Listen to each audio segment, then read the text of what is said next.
Hello guys, so ito na po yung part 2 ng video ko ng nakaraan. So, nag-iwan kasi ako ng tanong doon na ano yung pagkakaiba ni Infinity Sense sa ibang brand. Yeah. Pero, bago ko talakayin ang pagkakaiba ni Infinity Sense sa ibang brand, so tatalakayin muna natin yung iba't ibang klase ng alcohol base. Doon sa nakaraang video ko kasi, tinalakay ko doon yung pagkakaiba ng oil base sa alcohol base.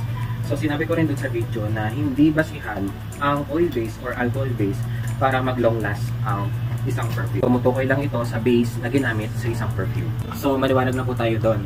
Kasi ang akala ng iba, kapag oil base, mas quality or mas naglo-long last siya sa alcohol base. Mali yan. Panoorin nyo na lang yan sa nauna kong video. Ito, ilalagay ko siya sa baba.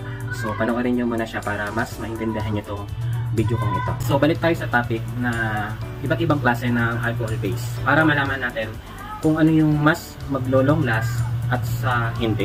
Meron akong apat na itatalakay. Siguro narinig or nabasa nyo na ito. So first, eau de cologne. So ang nilagay po na fragrance oil sa cologne ay 2 to 4% oil concentrated. So it can last up to 2 hours. So hanggang 2 hours lang siya bago mawala yung amoy. Second, eau de toilette.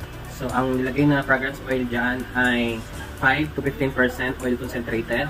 So it can last up to 2 to 3 hours. So third, eau de parfum. So ang fragrance oil niyan is 16 to 30% oil concentrated.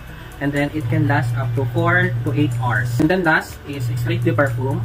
So ang fragrance oil na nilagay sa extrait de parfum ay 31 to 40% oil concentrated. And then it can last up to 8 to 10 hours. So siguro naman alam niyo na yung pagkakaiba nila, no?